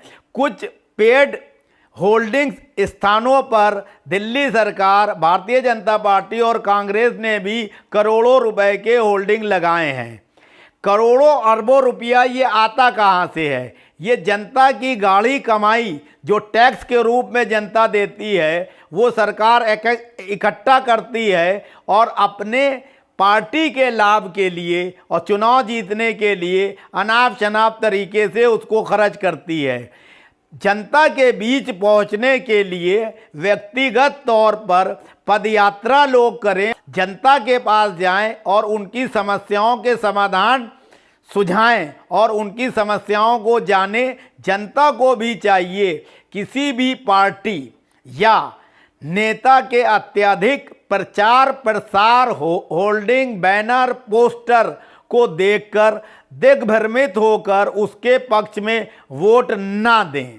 वे अपने उस प्रत्याशी को करीब से व्यक्तिगत तौर पर जानने और समझने के बाद ही अपने कीमती वोट का इस्तेमाल करें, ना कि सिर्फ धर्म, जात पात, क्षेत्र के नाम पर अपने वोट का इस्तेमाल करें। लोकतंत्र की मजबूती के लिए सभी नागरिकों से मेरा आह्वान है कि आने वाले विधानसभा चुनाव में सब के सब नागरिक जो मतदाता हैं 100% वोट करें, क्योंकि लोकतंत्र की मजबूती के लिए जनता का मतदान में हिस्सा लेना निहायत ज़रूरी है। हमारे देश में लोकतांत्रिक व्यवस्था को पूरी तरह से राजनीतिक दल और सरकारें तोड़ मरोड़ कर रखे हुए हैं। दिल्ली के मुख्यमंत्री के तौर पर अरविंद केजरीवाल ने दिल्ली की जनता के लिए पानी, बिजली और अब डीटीसी की बसों में महिलाओं को सफ़र मुफ्त किया। ये किसी भी लोकतांत्रिक व्यवस्था के लिए ठीक नहीं है।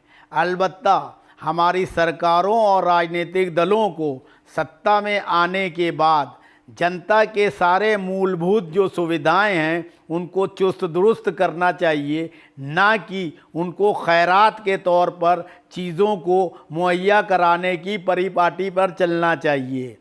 हमारे देश के नीति नियतताओं और निर्धारकों को, जिसमें सर्वोच्च न्यायालय और चुनाव आयोग भी शामिल है, उनको इन बातों पे ध्यान देना चाहिए कि लोकतंत्र को किस तरह से बर्बाद किया जा रहा है और वोटों की खातिर सरकारें और राजनीतिक दल मौका देखकर जनता का वोट हड़पने की नीयत से तरह तरह की घोषणाएं करते हैं।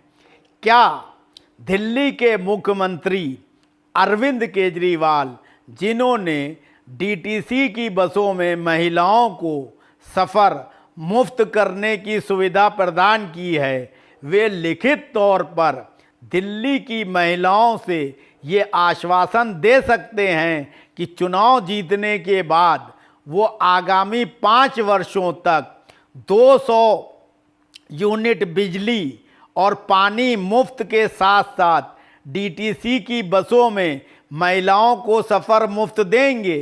मैं दावे के साथ कहता हूं कि केजरीवाल और उनकी सरकार ऐसा नहीं कर सकते।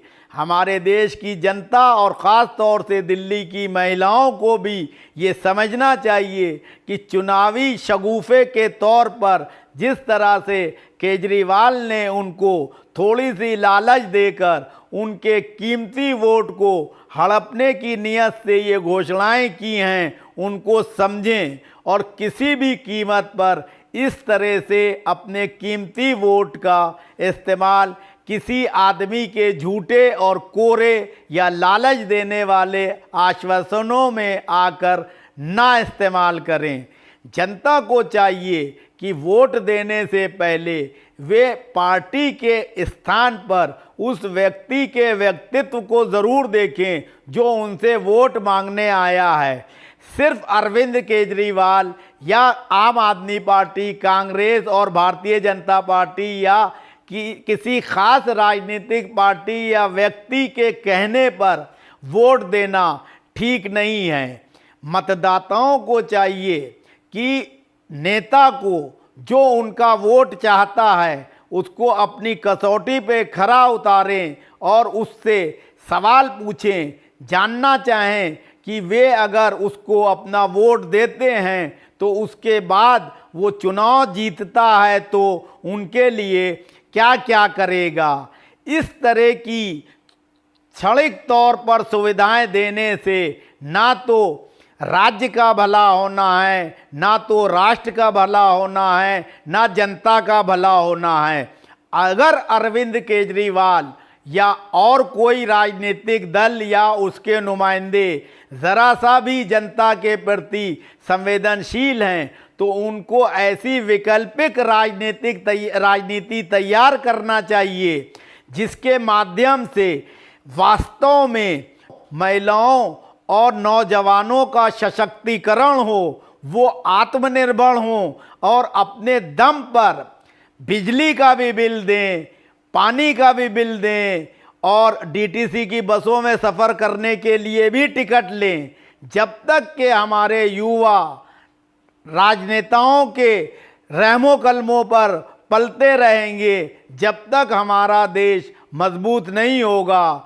दिल्ली की महिलाओं को खुद से आगे आकर अरविंद केजरीवाल द्वारा दिए गए इस प्रलोभन को ठुकराना चाहिए और अपने आत्मसम्मान का परिचय देते हुए डीटीसी की बसों में सफ़र करते वक्त टिकट लेना चाहिए और युवाओं को एक संकल्प लेना चाहिए कि वो किसी भी तरह से सरकार की कोई खैरात नहीं लेंगे, बल्कि अपने अधिकारों को सरकार से छीन कर लेंगे। उन अधिकारों में शिक्षा का अधिकार, स्वास्थ्य का अधिकार और जीवन यापन करने का जो मूल अधिकार संविधान से लोगों को प्राप्त है, उसको लेने के लिए राजनीतिक दलों, सरकारों और नेताओं पर युवा, महिलाएं और छात्र इत्यादि दबाव बनाएं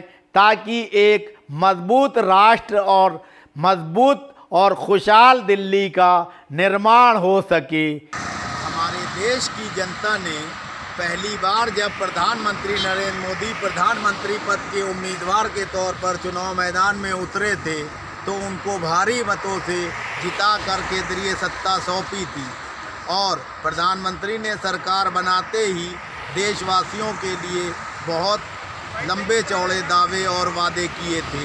प्रधानमंत्री नरेंद्र मोदी ने मेक इन इंडिया के तहत रोज़गार देने के लिए युवाओं के लिए अपने देश में बहुत सारी योजनाओं को लागू करने की घोषणाएं की थी।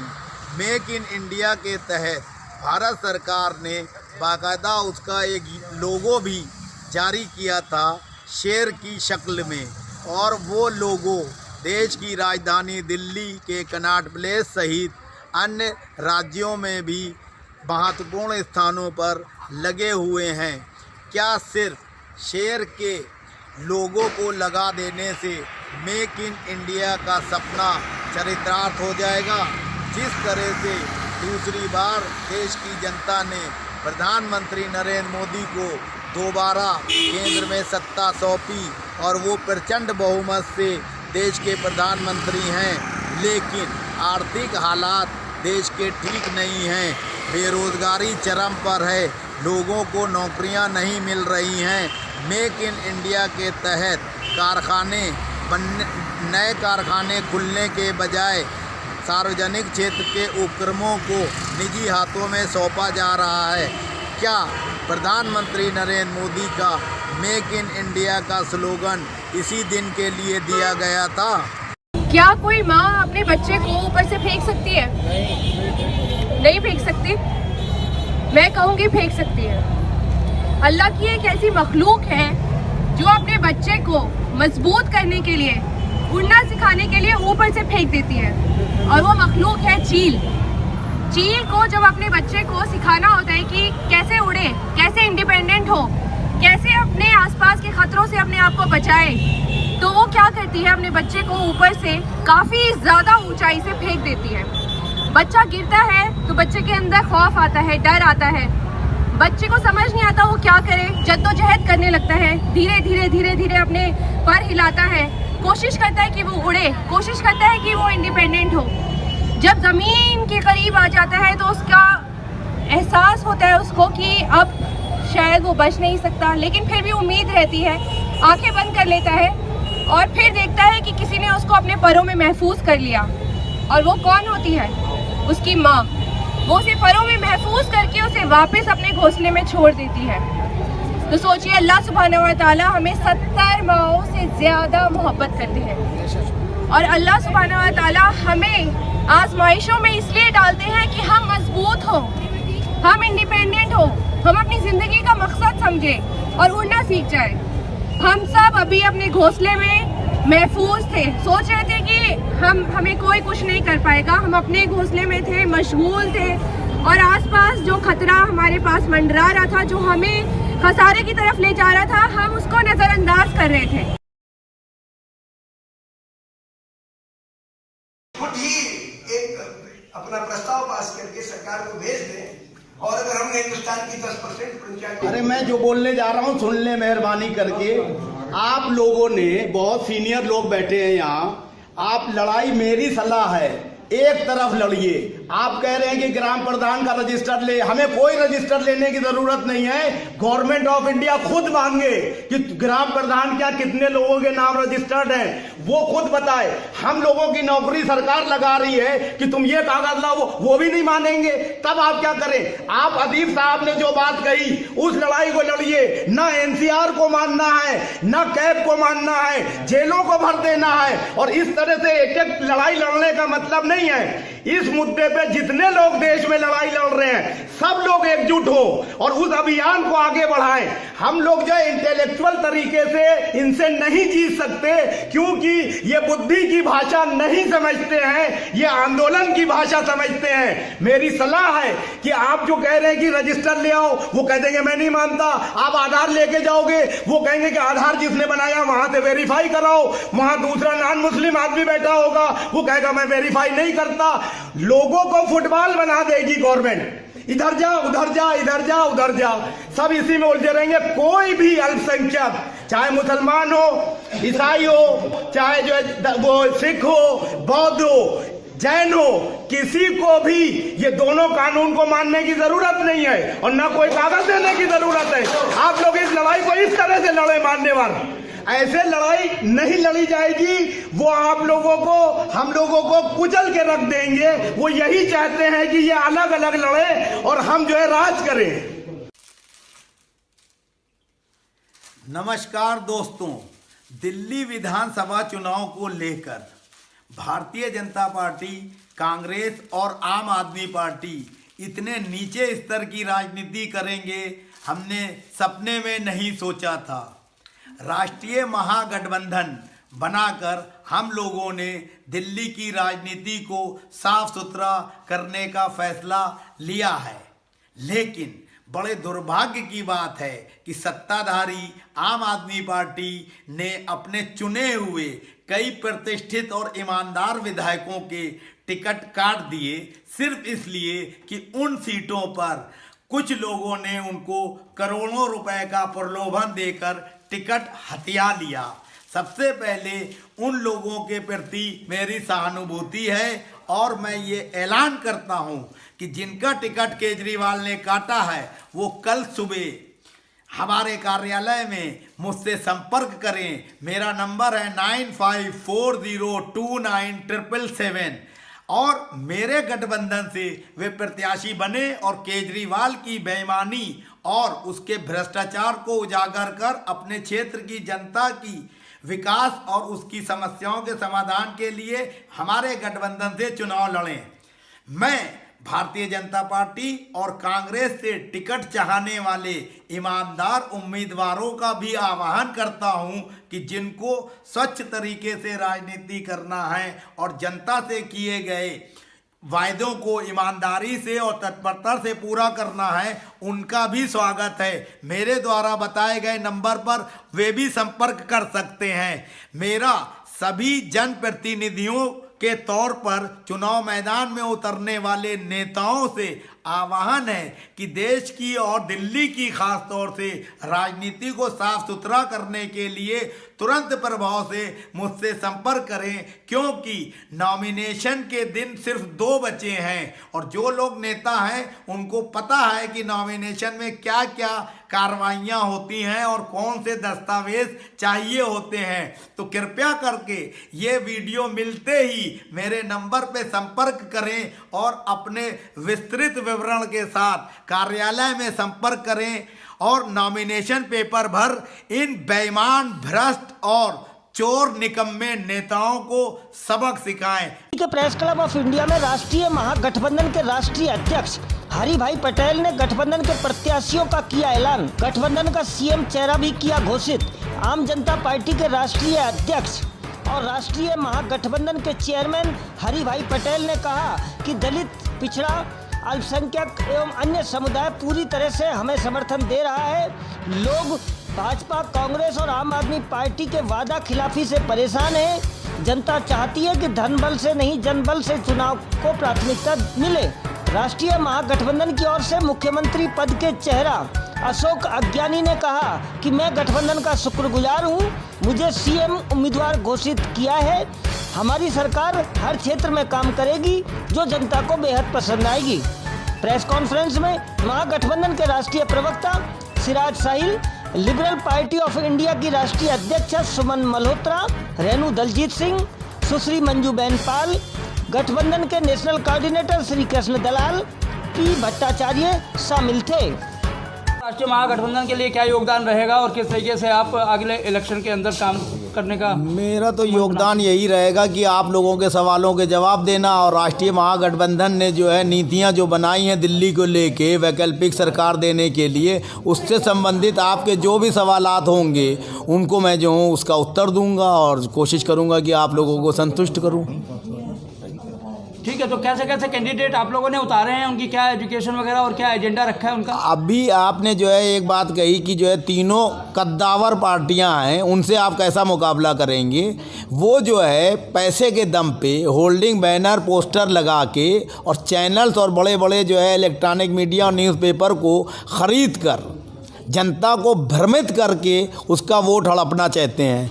हम जनता के बीच के लोगों को टिकट देके, सर्व समाज के लोगों को टिकट देकर उनके बीच में ही जाके जन बल के आधार पर, धन बल नहीं, हम जन बल के आधार पर जो है चुनाव लड़ रहे हैं। और अभी मेरे कई साथियों ने कहा कि अगर हमें सरकार बनाने का मौका मिला, मैं प्रवक्ता की हैसियत से ये कह सकता हूँ कि अगर दिल्ली की जनता अपना भविष्य उज्जवल चाहती है तो उसको हमारी सरकार बनाना ही पड़ेगी। कितनी महिलाओं को टिकट दिया जाएगा?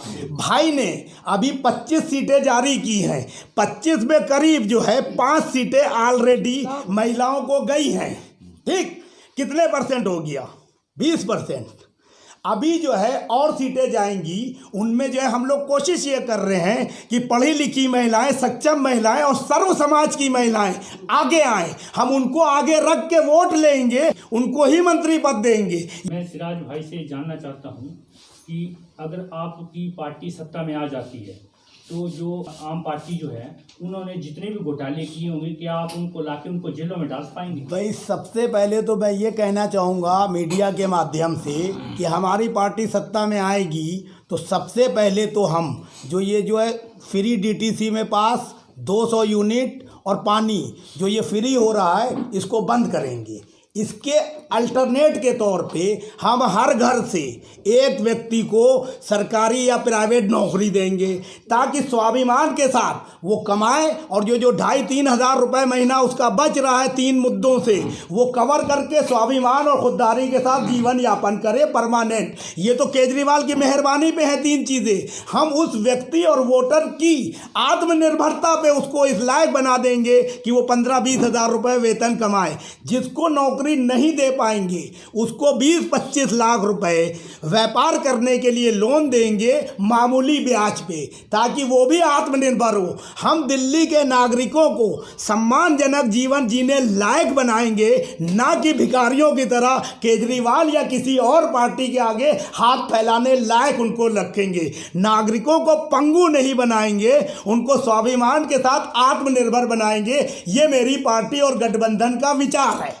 नहीं, ये तो बात आपने अपनी रख दी है। मैंने जो क्वेश्चन पूछा उसका जवाब अभी तक नहीं मिला है। उसका सीधा सा जवाब है, वो चाहे केजरीवाल हो या उनके मंत्रिमंडल में जो लोग भी शामिल हैं, अगर किसी ने कोई भी जनता का पैसा गाड़ी कमाई जो टैक्स और जीएसटी और इन सब से इकट्ठा होता है उसका दुरुपयोग किया है तो उसका खामियाजा उनको भुगतना पड़ेगा।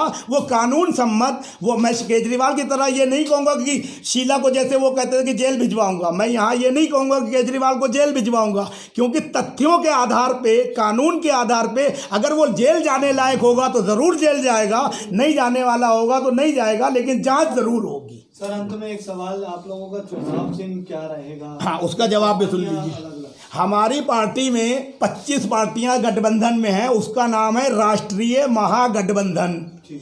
5-6 पार्टियां ऐसी हैं जिनको अपना निजी चुनाव चिन्ह मिल गया है। तो जो हमारे पास 6-7 चुनाव चिन्ह, उसी चिन्ह से ये सारी पार्टियां 70 सीटों पे लड़ेंगी। वो आपस में अंडरस्टैंडिंग कर लेंगे किसको कौन सा चिन्ह पसंद है, वो हम लोग दे देंगे, उस पे लड़ेंगे। और कोई सवाल? एक सवाल मेरे दे दो। जी, हम धन बल के मुकाबले जन बल के तहत चुनाव लड़ रहे हैं। हमारे पास अडानी अंबानी या XYZ नहीं है, ना उनके चरणों में जाना है, क्योंकि अगर उनके चरणों में जाएंगे तो हम जनता की सेवा नहीं कर पाएंगे। इसलिए हम जनता के सहयोग से चुनाव लड़ेंगे, घर घर जाएंगे कि 1 वोट और 1 नोट दें। नोट चाहे 10 रुपये का दें, चाहे 100 का दें, 500 का दें, वो उनकी श्रद्धा। हम उनके लिए ही मैदान में आए हैं, अपने घर भरने के लिए नहीं आए, ये वोटर को समझना होगा। यूं तो सरोकार के लिए मैंने बहुत इंटरव्यू लिए हैं, लेकिन आज जिन महानुभाव का मैं साक्षात्कार करने जा रहा हूं वो हैं श्रीमान AP जैन, जो कि सुप्रीम कोर्ट में एडिशनल रजिस्ट्रार के पद से सेवानिवृत्त होकर अब सुप्रीम कोर्ट में ही वकालत कर रहे हैं। श्री जैन को देश दुनिया के बारे में खासा अनुभव है और किस तरीके से हमारे देश और समाज आगे बढ़े ताकि विश्व में उसका परचम लहराया जा सके, उन्हीं सवालों को लेकर श्री जैन से मैं आज वार्तालाप करने जा रहा हूं। नमस्कार जैन साहब, सबसे पहले आपका स्वागत है। और मेरा पहला सवाल है कि इस वक्त जो वर्तमान में केंद्र सरकार है प्रधानमंत्री नरेंद्र मोदी के नेतृत्व में, वो भारत को हिंदू राष्ट्र बनाने के लिए अपनी रणनीति पे काम कर रही है, इसको आप किस नज़रिए से देखते हैं? भारत एक विशाल देश है जिसमें एकता में अनेकता या अनेकता में एकता देखी जाती है, इसलिए मैं हिंदू राष्ट्र के खिलाफ हूँ। उसके कई कारण हैं, क्योंकि हिंदू राष्ट्र होने में से हमारी एकता और अखंडता को धक्का लगेगा, क्योंकि इसमें कोई भी बुरा नहीं है, ना हिंदू बुरा है, ना मुसलमान बुरा है, कट्टरवाद बुरा है, जो एक गंदगी है जिसको दूर करना है, जिसकी वजह से देश मजबूत होगा। अच्छा, जिस तरीके से भारतीय जनता पार्टी को सपोर्ट करने वाले राष्ट्रीय स्वयंसेवक संघ प्रमुख मोहन भागवत कहते हैं कि हिंदुस्तान में रहने वाले सारे 130 करोड़ लोग हिंदू हैं। उस भावना को या उनके इस वक्तव्य को आप किस तरह से लेते हैं? मैं इसको इस तरह से देखता हूँ, उनको 130 करोड़ हिंदू ना कह के 130 करोड़ हिंदुस्तानी कहते तो बेटर था, क्योंकि सभी लोग भारत के रहने वाले हैं। पहली बात ये है कि हमारे देश एक प्राचीन देश है जिसका प्राचीनतम नाम भारत है और हमारे देश का नाम भारत ही है। इसलिए हमारे प्रधानमंत्री और सभी नेता मंत्रीगण और सभी सामाजिक और धार्मिक नेता भी भारत माता की ही जय बोलते हैं, हिंदुस्तान या इंडिया की जय नहीं बोलते हैं। इसलिए हमें हिंदुस्तान और इंडिया को शब्द को हटा के केवल अपने देश का नाम भारतवर्ष ही रखना चाहिए, क्योंकि हमारे बहुत सारे फिल्मी गानों में भी भारत का ही नाम है। जैसे कि डाल डाल पर करता है बसेरा, ये भारत देश है मेरा। इसलिए भारत शब्द देश का नाम करना चाहिए, हर बाकी दूसरा हिंदुस्तान या इंडिया को हटा देना चाहिए। इससे किसी को भी एतराज़ नहीं होगा और देश मजबूत होगा, एकता रहेगी, अखंडता बनी रहेगी। अच्छा, हमारी राजनीति में धर्म गुरुओं का जो प्रवेश हो रहा है, वो चाहे हिंदू धर्म के हों, जैन धर्म के हों, मुस्लिम धर्म के हों, जो धर्म गुरु लोग या धर्म से संबंधित लोग, साधु संत मौलवी मुल्ला भी राजनीति में आ रहे हैं, उनके बारे में आप क्या कहना चाहेंगे? मेरे हिसाब से जो भी साधु संत या दुनिया से संन्यास ले चुका है उसका राजनीति में प्रवेश गलत है। जब आपने दुनियादारी को छोड़ दिया है, संन्यास ले लिया, तो एक तरह से आपकी सिविल डेथ हो जाती है। इसलिए आपको राजनीति में भाग ना लेके लोगों को धार्मिक शिक्षा दे करके उनके आचरण में बदलाव करके उनको अच्छी भावना और अहिंसा की भावना और जीने दे की भावना पैदा करनी चाहिए। अच्छा, राजनीति में जो धर्म का इस्तेमाल करते हैं राजनेता लोग चुनाव के दौरान, धर्म जाति को फैलाकर वोट बैंक को जो हासिल करने के लिए, उसके बारे में आप क्या कहेंगे? ये बिल्कुल गलत है। हमको संविधान के हिसाब से ही सबको बराबर अधिकार मिले हुए हैं। रूल ऑफ लॉ है इंडिया में, जिसका मतलब है सब लोग कानून की निगाह में बराबर है। इसलिए धर्म और जाति और उसका प्रचार और उसके नाम पे वोट मांगना ये बिल्कुल गलत है। लोगों को समझाना चाहिए कि उनके क्या अधिकार हैं और वोट डालने से उनको क्या फ़ायदा होगा। अच्छा, एक चीज़ बताइए कि आप सुप्रीम कोर्ट में एडिशनल रजिस्ट्रार रहे हैं। हमारे यहाँ जो है करोड़ों केस पेंडिंग हैं, लोअर कोर्ट से लेके सुप्रीम कोर्ट तक। इसका क्या कारण है और इसका निदान कैसे हो सकता है? इसका कारण ये है, सबसे बड़ी चीज़ ये है कि लोगों के व्यवहार में गिरावट आ गई है। वो दूसरे के अधिकार को भी हनन करके उसकी संपत्ति को, उसके अधिकारों पर को अपना अधिकार समझते हैं। ये एक सबसे बड़ा कारण है। इसको रोकने के लिए हमें जैसे जनसंख्या का नियंत्रण करना है, इसी प्रकार हमें मुकदमेबाजी या लिटिगेशन का भी बर्थ कंट्रोल करना पड़ेगा और इसके प्रोसीजर में भी थोड़ा बदलाव लाना पड़ेगा। जो समय सीमा है, क्योंकि कई साल 10-10 साल जो जैसे बहमी के कांड जो हुआ था जिसमें फूलन देवी इन्वॉल्व थी, वो 1980 के आसपास हुआ था, जो अभी तक चल रहा है वो गलत है। सबसे पहले हमें इन्वेस्टिगेटिंग एजेंसी को दुरुस्त करना पड़ेगा, इन्वेस्टिगेशन को शीघ्र करना पड़ेगा, उसके लिए समय सीमा तय करनी पड़ेगी।